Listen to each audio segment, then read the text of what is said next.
नमस्कार, मैं मोहम्मद आसिफ और आप देख रहे हैं SPN9 न्यूज।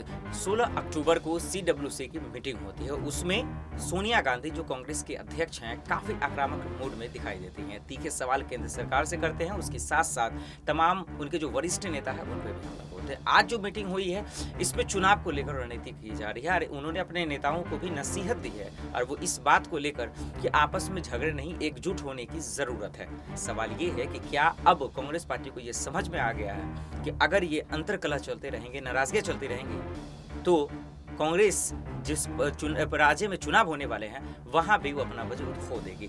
सवाल ये भी है कि आज भी सोनिया गांधी जो है बहुत गुस्से में दिखी और यही वजह है कि तमाम नेताओं को नसीहत दी है। नेहा इस वक्त मेरे साथ है, नेहा से यही जानने की कोशिश करेंगे। नेहा, आपका स्वागत है। आज सबसे पहला सवाल यही है कि लगातार मीटिंग पे मीटिंग हो रही है, बैठकें हो रही हैं, सर्वदलीय बैठक भी हो रही हैं। क्या लगता है कि पूरी तरह से जिस तरह से प्रियंका गांधी सक्रिय हैं, क्या उसी तरह से सोनिया गांधी भी अब जिम्मेदारियों को समझ रही हैं? यही वजह से लगातार नेताओं को नसीहत भी दे रही हैं और जिस पर जो आवाज उठा रहे हैं उन पर गुस्सा भी दिखा रही है।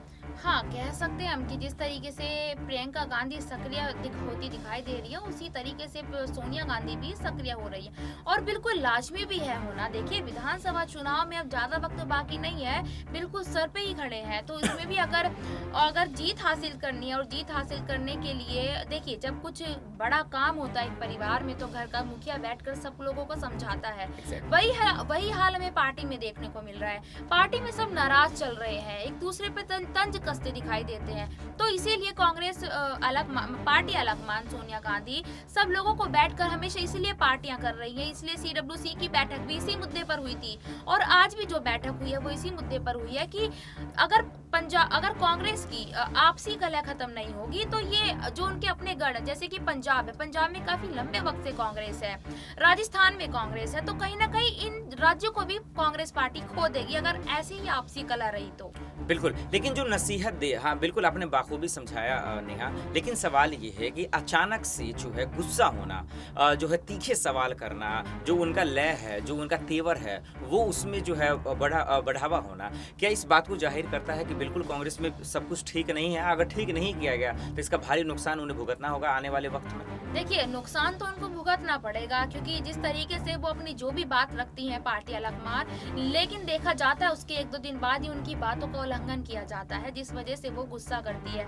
और जैसे कि G23 के नेताओं को जिस तरीके से कल उन्होंने उनको भी समझाया था, उनको भी ये साफ साफ बताया कि आपको जो लोग भी बातें करनी है आप मुझसे डायरेक्ट आके बातें करें, मीडिया के थ्रू बातें ना करें।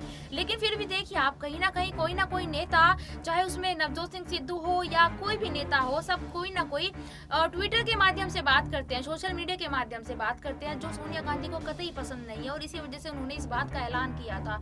तो अब बातों का उल्लंघन होता उनको दिखाई दे रहा है और यही सबसे बड़ा कारण है कि वो पूरे गुस्से से लोगों को समझाने की कोशिश कर रही है, पार्टी में एकता लाने की पूरी कोशिश कर रही है, जो बहुत ज़रूरी भी है एकजुट होना, क्योंकि यूपी में और पंजाब में चुनाव होने वाले हैं। लेकिन सवाल ये है नेहा कि चुनाव को लेकर ही ये बैठकें हुई हैं और यही वजह है कि नवजोत सिंह सिद्धू और हरीश चौधरी, बाखूबी आप जानते हैं कि उनको भी जो है इंचार्ज उन्हें बनाया गया है, उनको भी मुलाकात के लिए बुलाया गया। तो जो इससे पहले जो नवजोत सिंह सिद्धू ने चिट्ठी लिखा था 13 मुद्दों को लेकर, क्या उस पर बात होगी? क्या जो उनको लेकर मसले थे क्या वो भी ठीक हो जाएंगे? आपको क्या लगता है?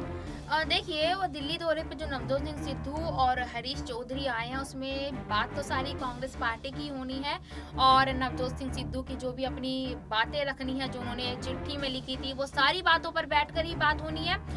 क्योंकि नवजोत सिंह सिद्धू देखिए काफी लंबे समय से पार्टी से नाराज चल रहे हैं और कहीं ना कहीं उनको अपनी बातें तो मनमानी है, इसी वजह से वो शायद दिल्ली दौरे पे भी आए हैं कि उनकी जो भी बातें हैं पंजाब कांग्रेस को लेकर वो सारी उनको उन बातों पर बैठकर चर्चा करनी है। और उन्होंने कल ही कहा था कि अब दूसरी बातें छोड़िए, आप सिर्फ पंजाब की बातों पर ध्यान दीजिए। उन्होंने सोनिया गांधी को साफ साफ इस बात का ऐलान किया है कि आप पंजाब को छोड़िए और पंजाबियों पर ज्यादा ध्यान दीजिए, जो हमारे लिए विधानसभा चुनाव में बहुत जरूरी है। बहुत ज़रूरी है। अब सवाल ये है नेहा कि आज तो चलिए चुनाव को लेकर बैठकें हुई, नसीहत भी दे दी नेताओं को, लेकिन जो सबसे बड़ा जो चुनाव है वो यूपी में है। नेहा, आपको क्या लगता है कि प्रियंका गांधी अकेले जिम्मेदारी को निभा लेंगे?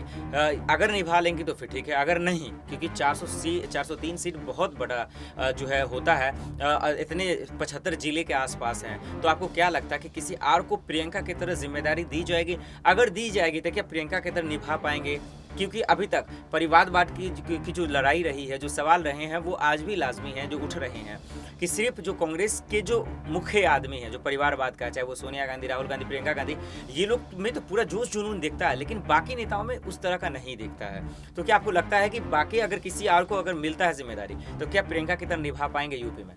देखिए, इस वक्त और अभी तक की बात की जाए अगर उत्तर प्रदेश में, तो प्रियंका गांधी बखूबी अपनी जिम्मेदारी बहुत अच्छे से निभा रही है। लेकिन जैसे कि आप बता रहे हैं कि वो सबसे बड़ा विधानसभा सीट वाला राज्य है, 403 सीटें हैं उसमें, तो कहीं ना कहीं प्रियंका गांधी जैसे जैसे चुनाव पास आते जाएंगे, तो कहीं ना कहीं प्रियंका गांधी के लिए थोड़ा समय की बहुत वो हो जाएगी कि उन्हें हर जगह हर उसमें जाके कैसे वो अपनी जिम्मेदारी को निभा पाएगी। तो इसी के बीच में एक खबर ये भी आई थी कि कहीं ना कहीं देखा जा रहा है कि सचिन पायलट को भी कुछ ना कुछ उत्तर प्रदेश में जिम्मेदारी मिल सकती है। तो अगर सचिन पायलट को कुछ ना कुछ वहाँ जिम्मेदारी मिल जाती है, तो शायद प्रियंका गांधी का थोड़ा काम हल्का पड़ जाएगा। और रही उनकी जिम्मेदारियों की बात, लेकिन जिस जिम्मेदारी से प्रियंका गांधी वहाँ काम कर रही है, शायद किसी और को अगर उनके मुकाबले में खड़ा किया जाए वो नहीं कर पाएगा। बिल्कुल, इसमें कोई शक नहीं। एक आखिरी सवाल नेहा आपसे, ठीक है, एक तरफ बैठकें हो रही हैं, प्लानिंग बना रही हैं, तैयारियां की जा रही हैं, लेकिन क्या आपको लगता है कि जिस तरह से देश के प्रधानमंत्री नरेंद्र मोदी की एंट्री हुई,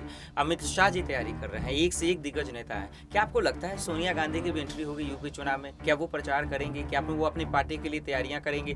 भले वो कर तो रही हैं, बैठकें कर रही हैं, लेकिन यूपी में क्या एंट्री होगा? आपको लगता है मोदी जी की तरह? नहीं, ये नहीं कह सकते कि सोनिया गांधी की एंट्री होगी। देखिए, सोनिया गांधी का काफी लंबे वक्त से स्वास्थ्य भी सही नहीं रहता है, और वो जो भी बैठक कर रही है, उसी में बहुत बड़ी बात है कि वो बैठक करके ही अपने पार्टी के नेताओं को समझा रही है, उनको पूरा विधानसभा चुनाव के लिए उनको हर चीज के बारे में उनको समझा रही है। लेकिन ये नहीं कह सकते हम कि उत्तर प्रदेश में सोनिया गांधी की एंट्री होगी। और बात रही अगर हमारे प्रधानमंत्री नरेंद्र मोदी की, तो नरेंद्र मोदी जी को अपनी कुर्सी का इतना खतरा हो गया है, और खासकर उत्तर प्रदेश में योगी की सीट का इतना खतरा हो गया, क्योंकि देखिए योगी तो कहीं हमें सक्रिय होते दिखाई नहीं दे रहे हैं। उनके ऐसा लग रहा है कि योगी जी के नाम काम भी प्रधानमंत्री मोदी और अमित शाह ही कर रहे हैं। बिल्कुल, यही वजह है कि तमाम पार्टियां जो है अलग अलग जो है जगहों पर मीटिंग कर रहे हैं और लगातार जो है यूपी चुनाव के लिए तैयारियां कर रहे हैं, क्योंकि यूपी से ही जो है दिल्ली का रास्ता खुलता है, और यही वजह है कि कोई भी अपने रास्ता को बंद नहीं करना चाहता, चाहे वो कांग्रेस पार्टी हो या भारतीय जनता पार्टी हो। उनके तमाम स्टार दिग्गज नेता रणनीतियाँ बना रहे हैं। अब देखना यही होगा कि 2022 में किसकी रणनीति किस पर भारी पड़ती है। बहुत बहुत शुक्रिया नेहा, हमें इन तमाम सवालों का जवाब देने के लिए। फिलहाल के लिए इतना ही, बाकी खबरों के लिए देखते रहें SPN9 न्यूज़। नमस्कार।